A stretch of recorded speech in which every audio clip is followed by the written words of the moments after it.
کون شہر مکہ میں صبح صبح آیا ہے جس کے نور سے عالم.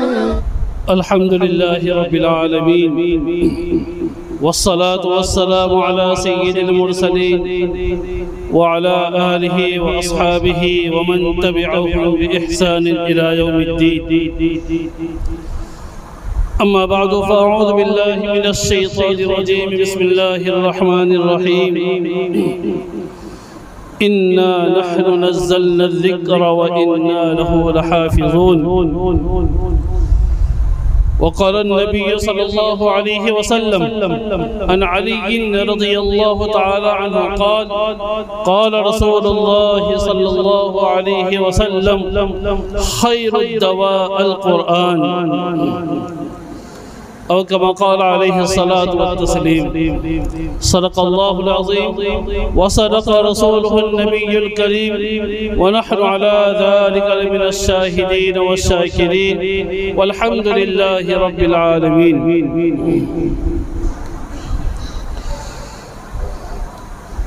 بزرگان محترم، علماء کرام اور حاضرین مجلس، السلام علیکم ورحمۃ اللہ وبرکاتہ.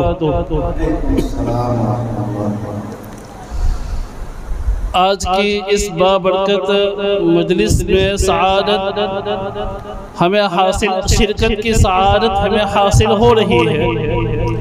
بہت عظیم الشان یہ مجلس ہے، اس لیے کہ اس مجلس کی نسبت قرآن کریم سے ہے. ہمارے ان چھوٹے بچوں نے قرآن کریم کی ناظرے میں تکمیل فرمائی ہے، تو یہ بہت ہی عظیم الشان مجلس ہے، بہت مبارک مجلس ہے. نبی کریم صلی اللہ علیہ وسلم نے ارشاد فرمایا خیرکم من تعلم القرآن وعلمہ، تم میں بہترین شخص وہ ہے جو قرآن کو سیکھے اور سکھلائے. تو اس حدیث کی روشنی میں یہ جو معصوم بچے ہیں وہ بھی بہترین مخلوق ہے، اور ان کے جو اساتذہ کرام ہیں وہ بھی لوگوں میں سب سے زیادہ بہتر ہے. اور یہ بہتر ہونے کی وجہ یہ ہے کہ ان کو جو نفع مل رہا ہے یہ نفع باطنی نفع ہے. ایک ہے ظاہری نفع اور ایک ہے باطنی نفع. انسان اگر اپنے پیسے کو کسی جگہ انویسٹ کرتا ہے تو 100 روپے کے 500 روپے ہوتے ہیں، 500 کے 1000 ہوتے ہیں، تو یہ ظاہری نفع اس کا ہو رہا ہے. اور ایک ہے باطنی نفع. باطنی نفع کے اندر انسان عبادت کو حاصل کر کے اللہ کا قرب، اللہ کی معرفت حاصل کرتا ہے، علم کو حاصل کرتا ہے اور اس علم کے آگے وہ اشاعت کرتا ہے، تو یہ باطنی نفع کہلاتا ہے. اور ظاہری نفع اگر نہ ملے تو جسم کا نقصان ہے، اور جسم کو اگر ظاہری غذا نہ ملے تو جسم ختم. اور جسم جب ختم ہوگا تو 5 فٹ کا جو گڑھا ہے جس کو ہم قبر کہتے ہیں اس میں وہ جسم جاتا ہے. لیکن اگر انسان روحانی دولت سے اور روحانی نفع سے محروم ہوتا ہے تو خدا نہ کرے اس کو بہت بڑے، بہت گہرے گڑھے کے اندر ڈالا جاتا ہے جس کو ہم جہنم سے تعبیر کرتے ہیں. اس لیے یہ جو نفع ہے بہت عظیم الشان نفع ہے. اس نفع کی طرف ہمیں توجہ کرنی چاہیے اور ماشاءاللہ توجہ ہو بھی رہی ہے. حضرت مولانا قاسم صاحب پنجاب کے رہنے والے رحمت اللہ علیہ، جن کو شیر پنجاب کہا جاتا تھا، وہ فرماتے تھے اپنے بیانات میں کہ مکتب کے جو اساتذہ ہوتے ہیں جو چھوٹے بچوں کو تعلیم دیتے ہیں، میری نظر میں وہ علماء کرام، علماء ربانی ہیں. میری نظر میں وہ علماء کرام علماء ربانی ہیں۔ یہ اپنے آپ کو ایسا سمجھتے ہیں کہ ہم تو چھوٹی موٹی خدمتیں کر رہے ہیں، ان خدمتوں کی وجہ سے ہمارا کیا رتبہ بلند ہوگا۔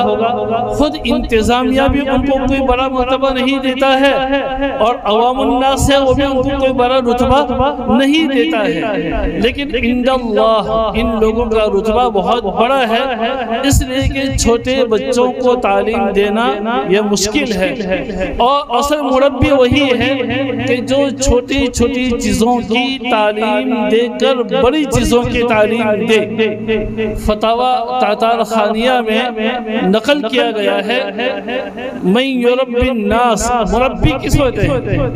المربی من یربی الناس بصغار العلم ثم بکبارها، مربی وہ شخص ہے جو چھوٹی چھوٹی چیزوں کے ذریعے سے تربیت کرے، تعلیم دے، اور پھر بعد میں بڑی چیزوں کی تعلیم دے، بڑے علوم سے واقف کرے، یہ صحیح معنی میں مربی کہلاتا ہے۔ تو شیر پنجاب رحمۃ اللہ علیہ فرمایا کرتے تھے کہ مکتب کے جو اساتذہ ہیں وہ علماء ربانیین میں داخل ہے، اپنے آپ کو ہر وقت چھوٹے ہی سمجھتے رہتے ہیں، ان کے اندر عام متن کبر کا مادہ آتا نہیں ہے۔ اللہ تعالیٰ حقیقی معنی میں ان کو علماء ربانیین کے جماعت میں شامل فرمائے۔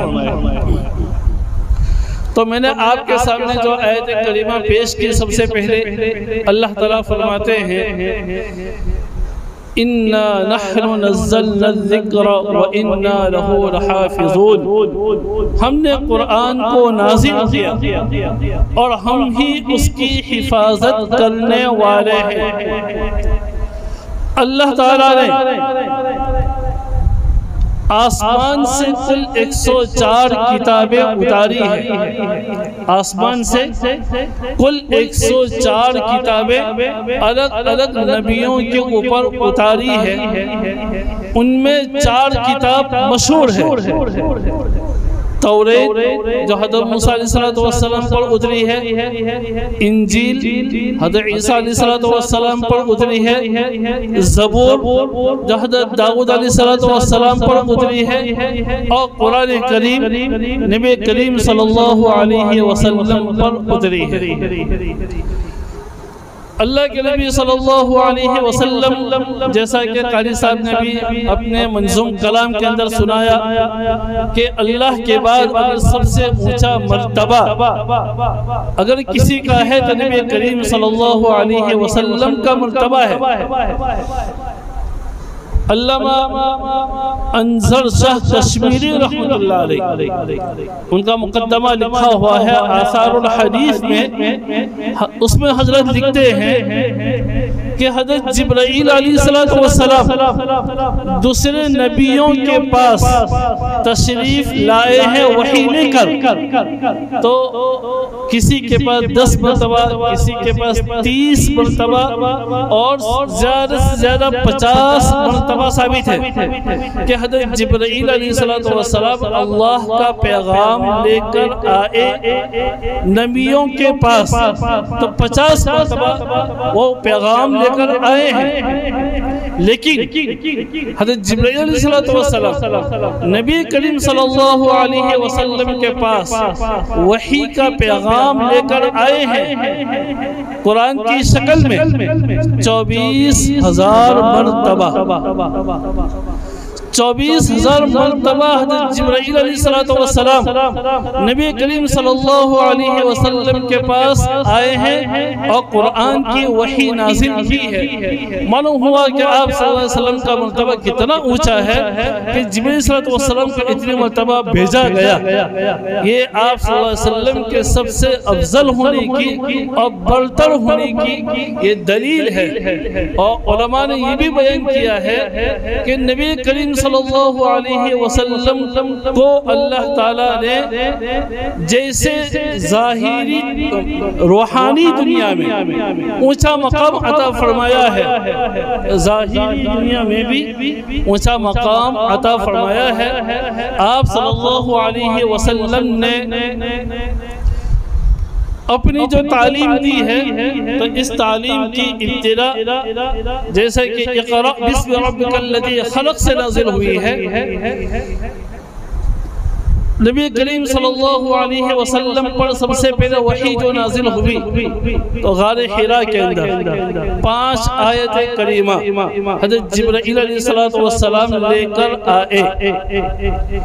اس کے بعد وحی کا سلسلہ تھم گیا، رک گیا، اور تقریباً 3.25 سال کا عرصہ ایسا گزرا کہ جس کے نہ وحی نہیں آئی۔ پہلی وحی کے بعد 3.25 سال کا عرصہ وحی نازل نہیں ہوئی، اور اس کے بعد جو وحی نازل ہوئی تو یا ایہا المدثر قم فانذر وربک فکبر وثیابک فطہر، ان آیات کی وحی نازل ہوئی۔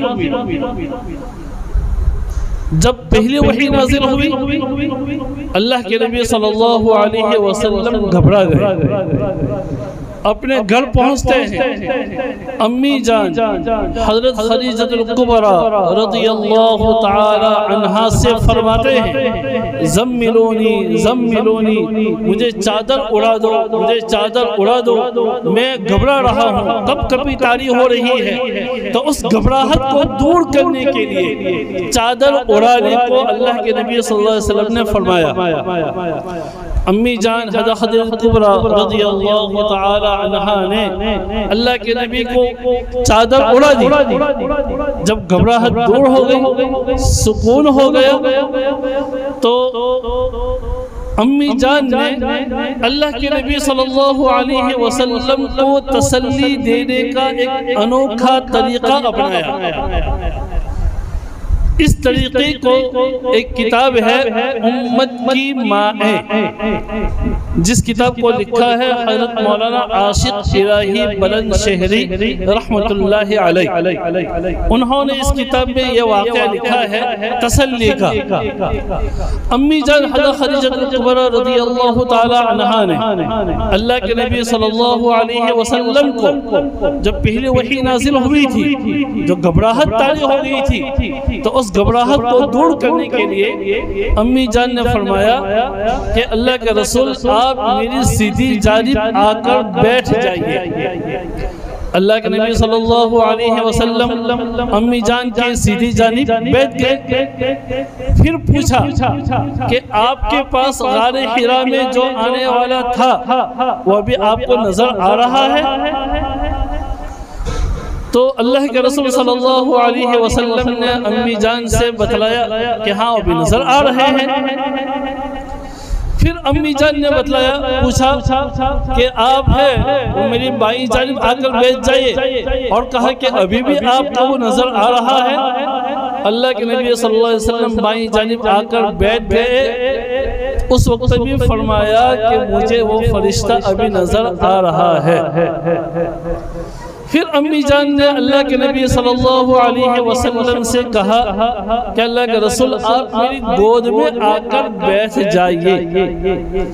اللہ کے نبی صلی اللہ علیہ وسلم امی جان کی گود میں بیٹھ جاتے ہیں، اور امی جان اپنے سر کے بالوں کو تھوڑا سا کھول دیتی ہے، 2 پٹا ہے تھوڑا سا کھول دیتی ہے، اور پھر امی جان اللہ کے رسول صلی اللہ علیہ وسلم سے پوچھتی ہے کہ اللہ کے رسول وہ فرشتہ ابھی آپ کو نظر آ رہا ہے؟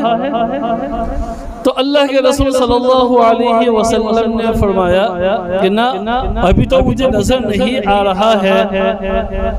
تو اس وقت اللہ کی قسم کھا کر امی جان نے اللہ کے رسول صلی اللہ علیہ وسلم کو تسلی دیتے ہوئے فرمایا کہ خدا کی قسم غار حرا میں آپ کے پاس آنے والا کوئی جنات نہیں ہے، کوئی بھوت اور پلیت نہیں ہے، فرشتہ ہے۔ عورتوں کے بال کو دیکھنا وہ گوارا نہیں کرتا ہے۔ میں نے اپنے سر کے دوپٹے کو تھوڑا سا ہٹایا اور بال دکھلائے کہ فوراً وہ فرشتہ غائب ہو گیا۔ اگر وہ جنات ہوتا یا اور کوئی دوسرے مخلوق ہوتی تو وہ غائب نہ ہوتا۔ معلوم ہوا کہ آپ کے پاس آنے والا وہ فرشتہ ہے، لہذا آپ کو کوئی گھبرانے کی ضرورت نہیں ہے۔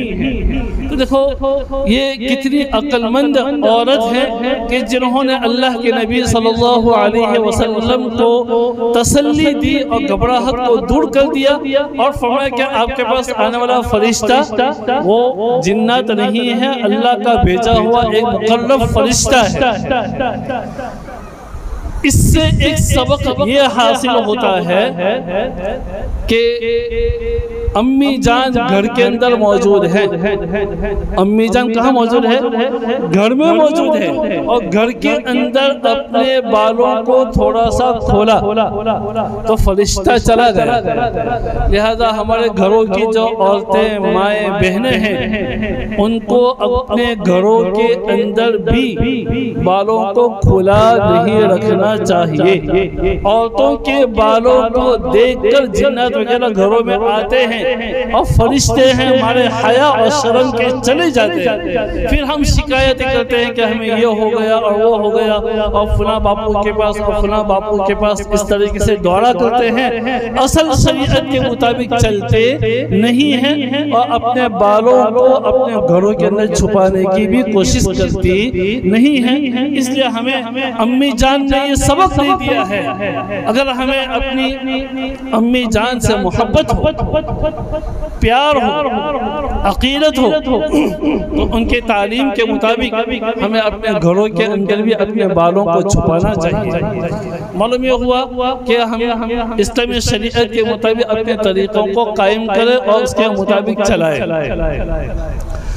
دوسری بات یہ ہے کہ نبی کریم صلی اللہ علیہ وسلم سیرت عائشہ، علامہ سید سلیمان ندوی رحمۃ اللہ علیہ کی ایک کتاب ہے، اس میں امی جان حضرت عائشہ صدیقہ رضی اللہ تعالی عنہا اللہ کے نبی صلی اللہ علیہ وسلم کی محبوبہ حبیب کائنات صلی اللہ علیہ وسلم، اللہ تعالیٰ نے ان کو بہت زیادہ علم دیا تھا۔ علامہ سید سلیمان ندوی رحمۃ اللہ علیہ لکھتے ہیں کہ اللہ کے نبی صلی اللہ علیہ وسلم کی وفات کے وقت امی جان حضرت عائشہ صدیقہ رضی اللہ تعالی عنہا کی عمر 18 سال ہے، لیکن اس 18 سال میں اللہ کے نبی صلی اللہ علیہ وسلم سے سوالات پوچھ کر اتنا علم حاصل کیا کہ اللہ کے نبی صلی اللہ علیہ وسلم کے انتقال کر جانے کے بعد صحابہ کرام میں اگر کسی مسئلے میں اختلاف ہوتا اور فیصلہ کرنا ہوتا، صحابہ کو اس کا علم نہ ہوتا تو امی جان کے پاس بھیجتے، حضرت عائشہ صدیقہ رضی اللہ تعالی عنہ کے پاس بھیجتے اور اپنے سوالات کو حل کراتے۔ 2220 روایتیں امی جان نے اللہ کے رسول صلی اللہ علیہ وسلم سے حاصل کی ہے۔ چھوٹی سی عمر ہے اور اتنا زیادہ علم، معلوم ہوا کہ ہماری امت کی ماں اور بہنوں کو علم کو حاصل کرنے کی طرف توجہ کرنی چاہیے، انتظامیہ کو اس کے انتظامات کرنے چاہیے۔ اس پرفتن دور میں اور اس الحادی دور میں اپنی بیٹیوں کو اگر بچانا ہو تو ان کو دینی علم سے آراستہ کرو اور ساتھ ساتھ حمیت، غیرت ان کے اندر پیدا کرو۔ دینی حمیت، دینی غیرت ان کے اندر پیدا نہیں ہوگی تو ان کے بچنے کا کوئی قوی ذریعہ باقی بچتا نہیں ہے۔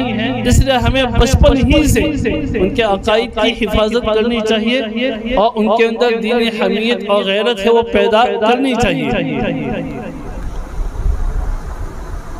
ایک بہت بڑے اللہ والے گزرے ہیں،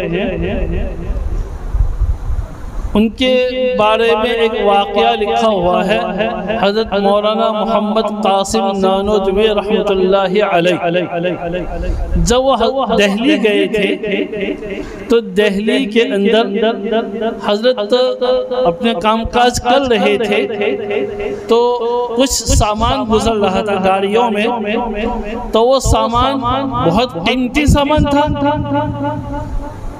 حضرت نے ان قیمتی سامانوں کو دیکھ کر پوچھا کہ یہ سامان کس کا ہے اور یہ کیوں یہاں سے لے جا رہا ہے؟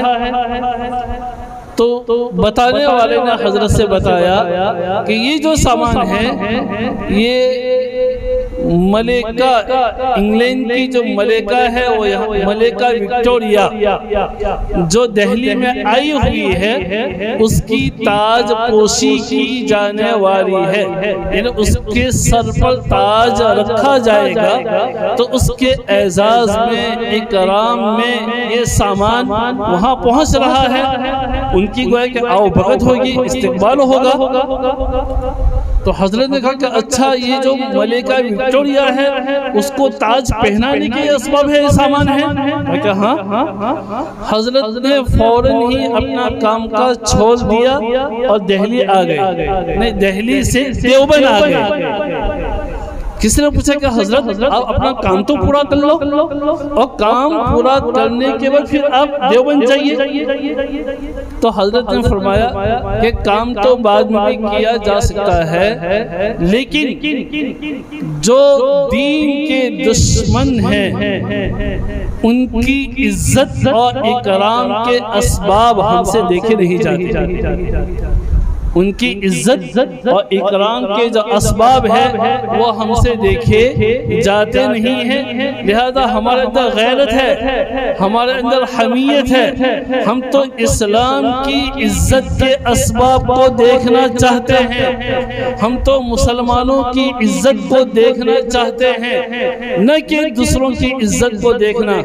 لیکن خود ہم نے ہی اپنے آپ کو قرآن سے وابستہ نہیں کیا، دینی تعلیم سے وابستہ نہیں کیا، اور غیروں کی جو عزت کے سامان ہیں اس کو دیکھنے کے لیے ہم چلے جاتے ہیں۔ اسی کو حضرت مولانا علی میاں ندوی رحمۃ اللہ علیہ نے ایک جگہ پر پاجا سراغ زندگی میں لکھا ہے، اے تماشا گاہ عالم روئے اے تماشا گاہ عالم روئے تو کجا بہرے تماشا می روی، پوری دنیا تجھے دیکھنے کے لیے آئے اور تو غیروں کو دیکھنے کے لیے جائے، تو غیروں کو دیکھنے کے لیے جائے، یہ تیرا مقام نہیں ہے۔ مومن کا مقام تو بہت اونچا ہے، لہذا مومن کو اپنے اندر دینی حمیت، دینی غیرت اس کو پیدا کرنی چاہیے، اور دوسروں کو کہنا چاہیے کہ اگر تم کو اپنی عزت اور برتری کو قائم کرنا ہو تو مسلمان جو عزت والے ہیں ان سے وابستہ ہو جائیے۔ اس لیے ہمیں اپنے اندر دینی حمیت اور دینی غیرت کو پیدا کرنا چاہیے، اور اپنے معصوم بچوں کی اچھی طریقے سے تربیت کرنی چاہیے۔ کیسے تربیت کریں گے؟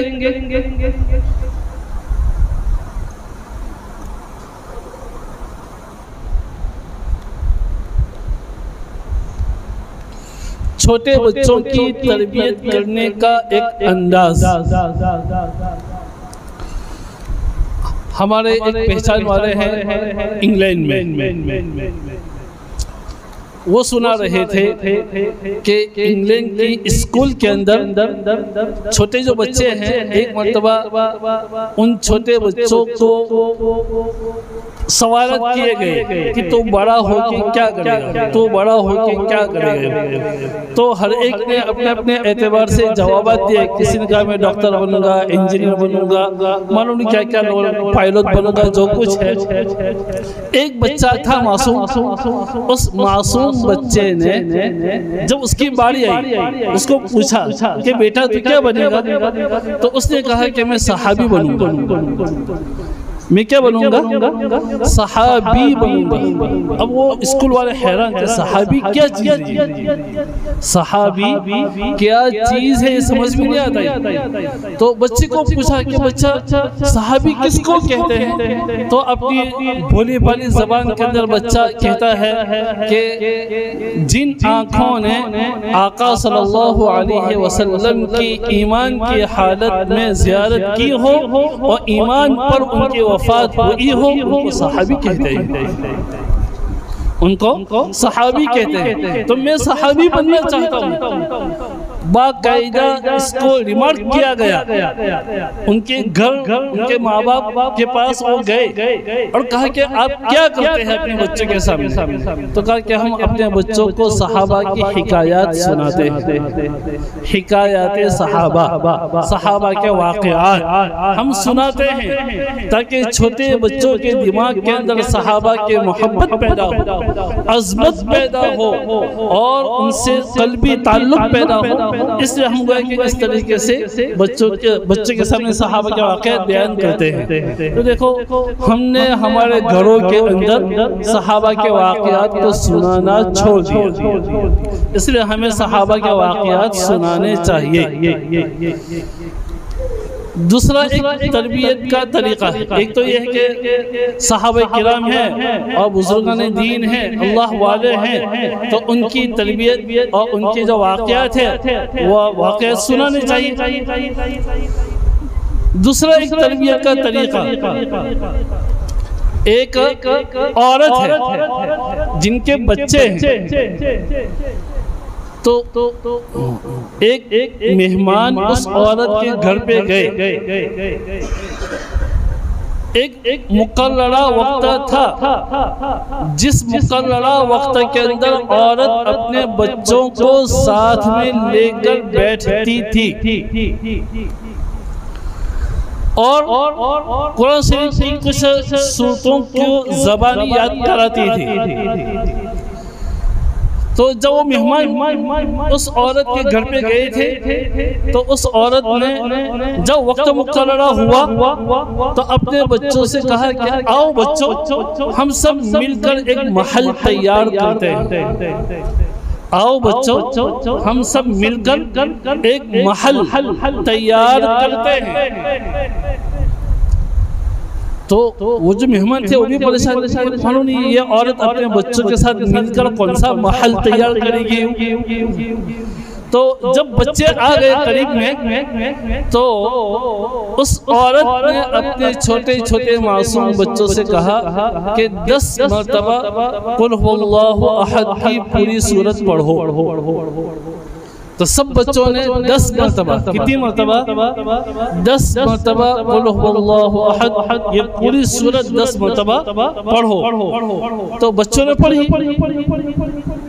اس عورت نے اپنے بچوں سے کہا کہ بچوں آپ نے 10 مرتبہ سورہ اخلاص کو قل هو اللہ احد کی سورت کو پڑھ لیا، ہم سب کے پیارے آقا محمد عربی صلی اللہ علیہ وسلم نے فرمایا ہے کہ جو 10 مرتبہ سورہ اخلاص کو پڑھے گا اللہ اس کے لئے جنت میں ایک بنگلہ بنائیں گے، ایک مکان بنائیں گے۔ تو اب بچوں کے ذہن میں بچپن ہی سے بیٹھ گیا، روزانہ 10 مرتبہ سورہ اخلاص پڑھواتے تاکہ روزانہ کا ایک بنگلہ تیار ہو جائے جنت میں، روزانہ کا ایک بنگلہ جنت میں تیار ہو جائے۔ دیکھو یہ عورت اپنے بچوں کی اس طریقے سے تربیت کرتی ہے، لہذا ہمارے عورتوں کو بھی یہ عمل کرنا چاہیے کہ اپنے چھوٹے بچوں کے پاس روزانہ خود بھی پڑھے اور اپنے بچوں کے پاس بھی 10 مرتبہ سورہ اخلاص کو پڑھانا یہ کوئی مشکل کام نہیں ہے، بچوں کو یہ سورت یاد ہی ہوتی ہے، اس کو پڑھ لینا چاہیے۔ تو اس کی وجہ سے بچوں کے دماغ کے اندر قرآن شریف یاد ہوتا ہے، محفوظ ہو جاتا ہے اور قرآن سے تعلق پیدا ہوتا ہے۔ تو یہ بھی ایک تربیت کا انداز ہے کہ اس طریقے سے عورتیں ہیں اور تربیت کریں۔ اسی طریقے سے ایک اور طریقہ بھی ہے، اپنے جو بچے ہیں ان بچوں کو نیک کام کرنے پر انعام دیا جائے اور برے کام کرنے پر ان کو سزا دی جائے۔ ہم اپنے بچوں کو سزا نہیں دیتے، ہر وقت ان بچوں کی مانگ ہم پوری کیا کرتے ہیں، تو ہر وقت مانگ پوری کرتے ہیں تو بچے اس سے ضدی بن جاتے ہیں، اور بچوں کو معلوم ہے کہ اگر ہم ضد کریں گے تو آخر میں ہماری ضد پوری ہوگی ہی اور ہماری مانگ پوری ہو جائے گی۔ تو بچوں کی ہر مانگ ہے اس کو پورا نہ کیا جائے، بلکہ ان بچوں کو جو برائی ہے تو اس برائی کی قباحت، گناہ کا نقصان ان کے دلوں کے اندر بٹھایا جائے۔ دیکھو یہ گناہ کریں گے تو ہمارے دل کے اوپر سیاہ دھبا لگے گا، اور نیکی کریں گے تو دل کے اندر نور آئے گا۔ تو اس طریقے سے اس قسم کی باتوں کو بیان کرنے سے بچوں کے اندر طاعت کا شوق اور ذوق پیدا ہوتا ہے اور برائیوں سے نفرت پیدا ہوتی ہے۔ تو ہمیں چاہیے کہ قرآن کریم سے اپنے اولاد کو وابستہ کریں۔ قرآن کریم بہت عظیم الشان کتاب ہے۔ جو آدمی قرآن شریف کو پڑھتا ہے اللہ تعالیٰ بہت زیادہ کان لگا کر قرآن کریم کو سنتے ہیں۔ اور دیکھو فرشتے قرآن شریف نہیں پڑھ سکتے سوائے جبرائیل علیہ السلام کے، فرشتے قرآن نہیں پڑھ سکتے ہیں۔ لہذا جو بھی مومن بندہ قرآن شریف پڑھتا ہے تو فرشتے زمین کے اندر سیاحین چکر لگاتے رہتے ہیں، اور جہاں کوئی ایسا بندہ ملا جو قرآن شریف کو پڑھ رہا ہے تو وہاں وہ فرشتے جمع ہو جاتے ہیں، اور آسمان تک وہ فرشتے ہیں وہ جمع ہو جاتے ہیں اور ان کی تلاوت کو سنتے ہیں۔ قرآن شریف کی تلاوت کے سننے کے فرشتے عاشق ہوتے ہیں اور زمین کے اوپر تلاش کرتے رہتے ہیں کہ کون قرآن شریف کو پڑھتا ہے، اور جو قرآن شریف پڑھنے والا ہے اس کے منہ کو فرشتے بوسہ دیتے ہیں۔ فرشتے قرآن شریف پڑھنے والے کے منہ کو بوسہ دیتے ہیں۔ اس سے معلوم ہے کہ قرآن کریم پڑھنے والا اللہ کے نزدیک کتنا مکرم ہے، کتنا معزز ہے کہ فرشتے جیسی معصوم مخلوق یہ قرآن پڑھنے والے کے ہونٹ کا بوسہ لیتے ہیں۔ یہ اس سے قرآن کریم کی جہاں عظمت معلوم ہوتی ہے وہاں قرآن کریم پڑھنے والے کے مرتبے کی بھی وضاحت ہوتی ہے۔ امام عاصم رحمۃ اللہ علیہ بہت بڑے قراءت کے امام گزرے ہیں، قرآن شریف بہت پڑھتے تھے۔ ایک مرتبہ انہوں نے خواب دیکھا اور خواب کے اندر وہ قرآن شریف پڑھ رہے ہیں۔ ان کی قراءت اور پڑھنے کی جو اسٹائل تھی، انداز تھا، وہ بہت ہی اچھوتا انداز تھا، بہت نرالا اور پیارا انداز تھا۔ اللہ کے نبی صلی اللہ علیہ وسلم خواب میں آتے ہیں اور ان کے منہ کو بوسہ دیتے ہیں۔ امام عاصم اب جب بیدار ہوئے تو ان کے منہ سے خوشبو آ رہی، اب وہ جس مجلس کے اندر بیٹھے تو وہاں خوشبو ہی خوشبو پھیل جائے۔ لوگ پوچھتے کہ حضرت آپ نے کون سے عطر لگایا ہے کہ پوری مجلس جو ہے وہ معطر ہو گئی ہے، خوشبو سے بڑھ گئی ہے؟ کہ میں نے تو کوئی بھی خوشبو استعمال نہیں کیا۔ لیکن پوچھنے والا جو تھا کہتے ہیں حضرت آپ نے کوئی خوشبو لگائی ہے، خوشبو آپ ہی کی طرف سے آ رہی ہے، اب سچ بتائیے۔ جب بار بار پوچھا گیا تو پھر حضرت نے بتایا کہ اس طریقے سے خواب کے اندر قرآن شریف میں پڑھ رہا تھا تو میرے منہ کو نبی کریم صلی اللہ علیہ وسلم نے بوسہ دے دیا، تو اس کی وجہ سے میرے منہ کے اندر خوشبو پیدا ہو گئی ہے۔ تو اور یہ اسی خوشبو کا اثر ہے کہ جو آپ کیا کر رہے ہیں، محسوس کر رہے ہیں، سن رہے ہیں، یہ اس خوشبو کا اثر ہے۔ تو اب انداز لگائے کہ دیکھو قرآن شریف کی تلاوت کرنے پر اللہ کے نبی صلی اللہ علیہ وسلم پڑھنے والے کے منہ کو بوسہ دیتے ہیں، کتنی بڑی فضیلت کی بات ہے۔ ہم لوگ قرآن شریف نہیں پڑھتے، بس سب کچھ کرتے ہیں، لیکن قرآن شریف سے ہمارا رشتہ ہے وہ ٹوٹ گیا ہے۔ قوم ہے قرآن سے، قرآن سے ہے قوم۔ قوم کو اگر زندہ رہنا ہو تو قرآن سے وابستہ ہونا پڑے گا، اور اگر قرآن کو چھوڑا تو قوم ختم ہو جائے گی۔ اس لیے قرآن سے وابستہ ہونا بہت ضروری ہے۔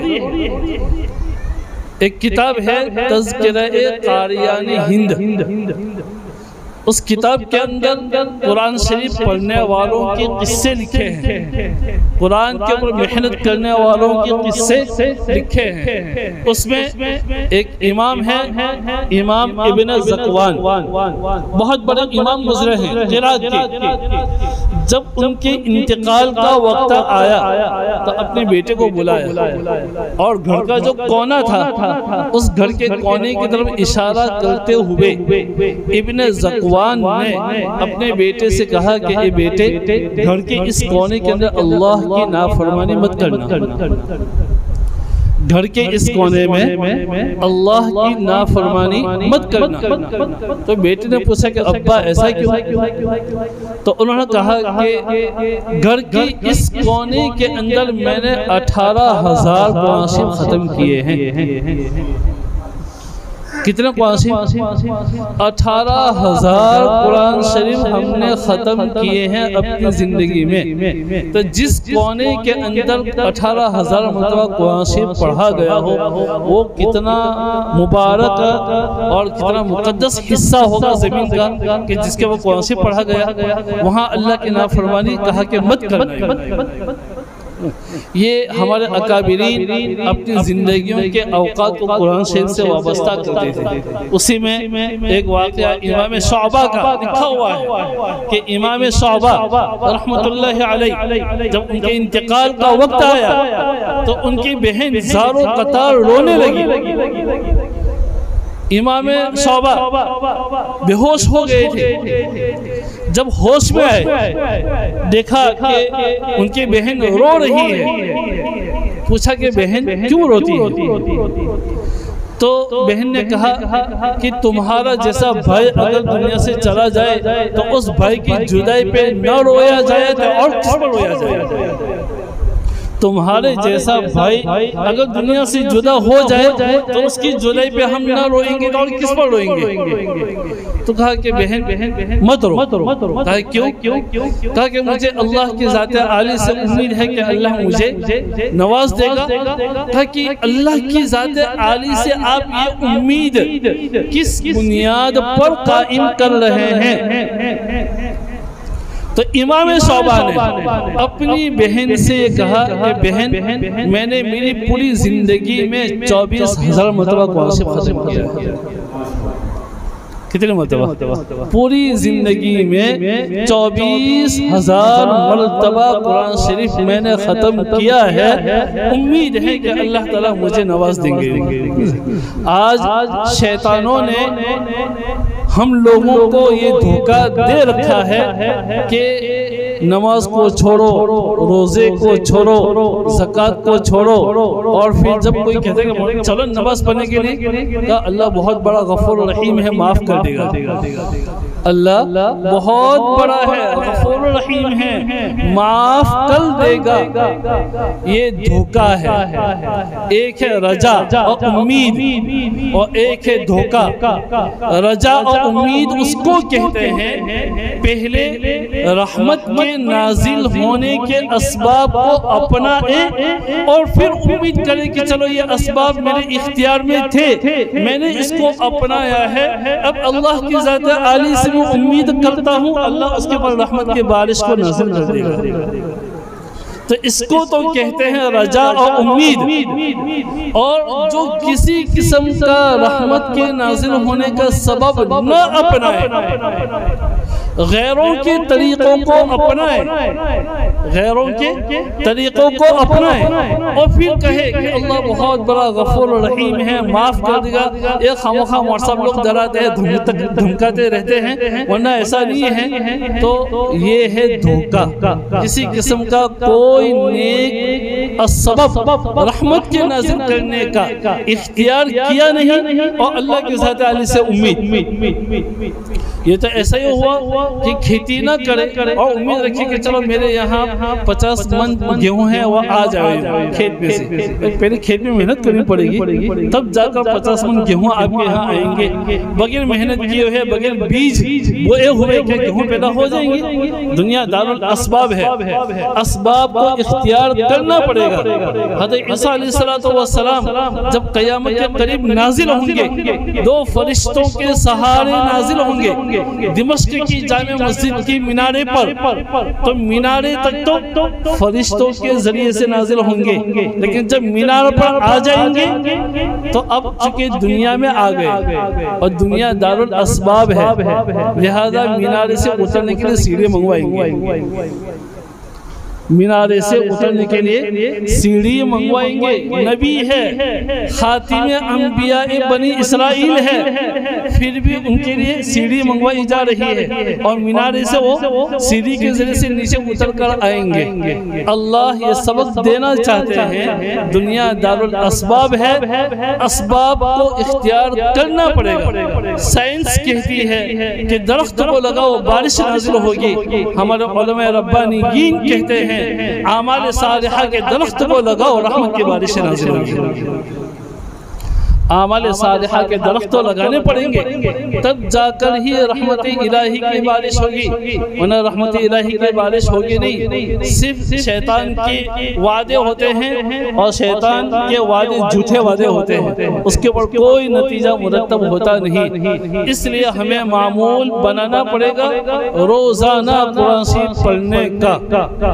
جمعہ کا دن آئے سورہ کہف پڑھو۔ ہم لوگ دجال اور اس کی کے بارے میں تو بیان کیا کرتے ہیں، لیکن اس فتنے سے بچنے کا سبب سورہ کہف کی تلاوت وہی نہیں اختیار کرتے ہیں۔ روایتوں میں آتا ہے کہ اگر کسی آدمی نے سورہ کہف کو پڑھ لیا اور سامنے دجال آ بھی گیا، تب بھی اس کو نقصان نہیں پہنچا سکتا، تب بھی وہ نقصان نہیں پہنچا سکتا۔ اتنا پاور ہے قرآن کے اندر۔ دنیا کا سب سے بڑا فتنہ حضرت نوح علیہ السلام نے اپنے زمانے سے ڈرانا شروع کیا ہے دجال کے فتنے سے۔ اتنا عظیم فتنہ، اور اس سے بچنے کا علاج قرآن شریف کی تلاوت، سورہ کہف۔ اور ہم لوگوں نے کیا علاج بنایا ہے؟ باپو کے پھوک، کہ باپو نے اگر پھوک مار دی تو ہم بچ جائیں گے۔ قرآن شریف پڑھو، اللہ تعالیٰ نے قرآن شریف دیا۔ خیر الدواء القرآن۔ میں نے حضرت علی رضی اللہ تعالیٰ عنہ کی روایت پیش کی کہ خیر الدواء القرآن، بہترین جو دوا ہے، شفا حاصل کرنے کا بہترین اگر کوئی ذریعہ ہے تو قرآن کریم ہے۔ ایک آدمی ہے جس کو شدت سے پیاس لگی ہے، پیاسا ہے، پانی نہ ملے تو ہو سکتا ہے مر جائے، اور قریب میں سے میٹھے چشمے کا پانی، میٹھے پانی کا چشمہ بہ رہا ہے۔ اپنی سستی کی بنیاد پر میٹھے پانی کا چشمہ جو بہ رہا ہے اس کے قریب جاتا نہیں اور پانی پیتا نہیں، اپنی پیاس کو بجھاتا نہیں، مر جائے تو گنہگار ہوگا یا اس کو اجر ملے گا؟ گنہگار ہوگا کہ اس کو اجر ملے گا، اس کو کوئی اجر و ثواب ملنے والا نہیں ہے، اس کو گنہگار ہوگا۔ اسی طریقے سے ہم روحانی اعتبار سے پیاسے ہیں، بہت شدت سے پیاس لگی ہے، اور قرآن کریم کا میٹھے پانی کا چشمہ بہترین بہ رہا ہے، اور ہم اپنی روح کی پیاس کو قرآن کریم کے میٹھے چشمے کے پاس نہیں لے جا رہے ہیں، اور اس کے میٹھے پانی کو ہم نہیں پی رہے ہیں، تو کیسے ہماری پیاس بجھے گی؟ اور ہماری روح ہے، اس کو زندگی کیسے میسر ہوگی؟ وہ مر جائے گی، صرف جانوروں کی طرح حیات باقی رہے گی، مذہبی احساس ختم ہو جائیں گے، شعور اور مذہبی شعور ختم ہو جائے گا۔ اور یہی دشمنوں کی چالیں ہیں کہ مسلمان دنیا میں جیے، عام انسان بن کر تو جیے لیکن مذہبی انسان بن کر نہ جیے۔ اور یہ ویکسین کے ذریعے سے بھی اسی کی طرف ان کی کوششیں ہیں کہ ویکسین کو لگاؤ اور مذہبی انسان نہ رہو، عام انسان بن جاؤ۔ اور عام انسان کا کام کیا ہوتا ہے؟ کھانا پینا اور سونا اور اپنی ضرورت کو پورا کرنا، بس جانوروں کی طرح۔ تو ہمیں انسانوں کو جانوروں کی فہرست میں لانا چاہتے ہیں، اس وجہ سے یہ ویکسین کا طریقہ اپنایا گیا ہے۔ اس لیے ہمیں ان دجالی فتنوں سے اپنے آپ کو بچانا ہے تو قرآن کے میٹھے چشمے سے وابستہ ہونا پڑے گا۔ اگر قرآن کو ہم نے نہیں اپنایا تو پھر ہماری خیریت نہیں۔ ان اللہ لا یغیر ما بقوم حتی یغیر ما بانفسہم۔ اور اللہ تعالیٰ اپنے عطا اور اپنی نوازش کی انداز کو بدلتے نہیں ہیں جب تک کہ بندے اپنے لینے کے انداز کو نہ بدل دیں۔ بندے اللہ تعالیٰ کی جو عطا ہے، اللہ تعالیٰ اپنی نوازش اور عطا کب کرتے ہیں؟ جب بندہ اللہ کی اطاعت کرتا ہے، فرما برداری کرتا ہے، شریعت کے مطابق زندگی گزارتا ہے، 5 ٹائم کی وہ نماز پڑھتا ہے، قرآن شریف پڑھتا ہے، اور دوسری نیک کام ہے جو صحیح نیک پروتیاں ہیں وہ کرتا ہے، تو اللہ تعالیٰ اس سے خوش ہو جاتے ہیں اور اللہ تعالیٰ اس کو نوازتے ہیں اور اس کے اوپر بہت سارا انعام۔ حل جزاء الاحسان الا الاحسان۔ ادھر بندے کی طرف سے اطاعت اور فرما برداری تو ادھر اللہ کی طرف سے عطا اور نوازش، داد و دہش، یہ اللہ دل کا بھی دل کا اس طریقے سے ایسا ہوتا رہتا ہے۔ لیکن ہم نے اللہ کی اطاعت اور فرما برداری کو چھوڑا اور اللہ سے کہہ رہے ہیں کہ اگرچہ ہم آپ کے نافرمان بنے رہے لیکن پھر بھی آپ اپنے دینے کی جو انداز ہے یا اللہ تو اس کو بدلنا مت۔ یہ کیسا؟ ہماری طرف سے اطاعت کے انداز بدل جاوے اور اللہ سے کہہ رہے ہیں کہ اللہ آپ کی جو عطا کے انداز ہے اس کو بدلنا مت۔ ایسا تو ہونے والا نہیں ہے، لہذا ہمیں اپنی عطا کے انداز بدلنے پڑیں گے۔ عطا اپنی جو نوازش ہے اس کو حاصل کرنا پڑے گا۔ میں آخری 1-2 بات کہہ دیتا ہوں اور اپنی بات کو ختم کرتا ہوں۔ دیکھو ایک مسئلہ مسائل کی کتاب ہے، مدارس کے اندر اس کتاب کو پڑھاتے ہیں، مسئلہ مسائل کی، اور اس کتاب کا نام ہے شرح وقایہ۔ علماء جانتے ہیں شرح وقایہ نام کی ایک مسائل کی کتاب ہے اور اس کی ایک نونت ہے، اسائنمنٹ ہے اس کی، اور اس کا نام ہے سعایہ۔ اس کا نام کیا ہے؟ سعایہ۔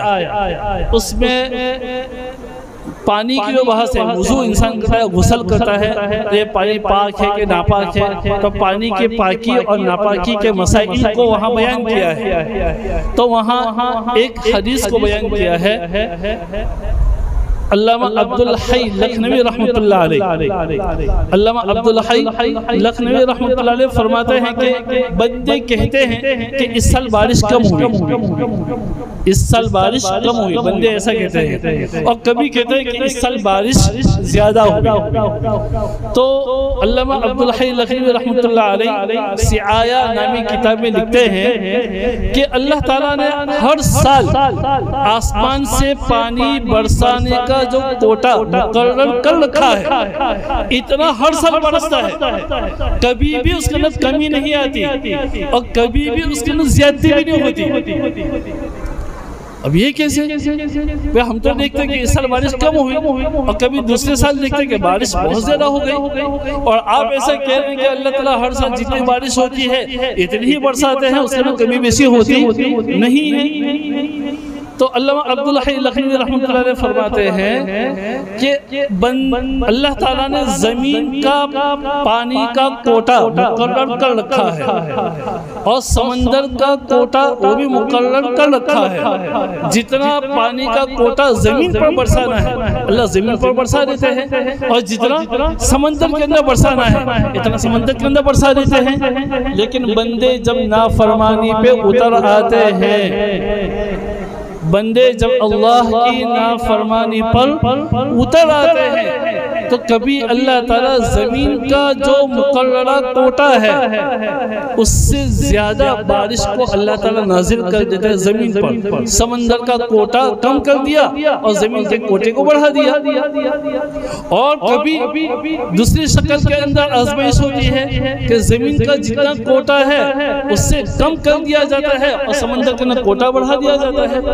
لہذا آسمان سے جتنا پانی اترتا ہے اتنا تو اترتا ہی ہے، نازل ہی ہوتا ہے. لیکن اتنا ہے کہ بندوں کو نافرمانیوں کی سزا دینے کے لیے کبھی سمندر کا کوٹا زمین کے اوپر برسا دیتے ہیں اور زمین کے اندر بارش زیادہ ہو جاتی ہے، اور کبھی زمین کا کوٹا ہے اور سمندر کے اندر برسا دیتے ہیں اور زمین کا کوٹا کم ہو جاتا ہے.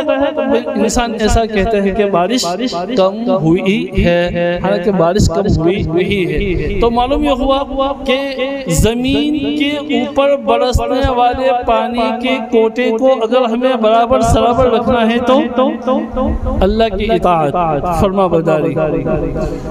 ہمارے مدرسے کے اندر شیخ معین الدین مراد آبادی رحمۃ اللہ علیہ وہ وہاں پڑھاتے بھی تھے اور ان کی قبر بھی وہی ہے مدرسے کے قبرستان میں. حضرت ایک بات فرمایا کرتے تھے اور ان کے بعد میں اپنی بات کو ختم کر رہا ہوں. حضرت فرماتے تھے کہ دنیا مسلمانوں کے سامنے جھک جائے گی اس وقت جس وقت جتنے نمازی جمعہ میں آتے ہیں اتنے فجر کی نماز میں آنا شروع ہو جائیں گے. تب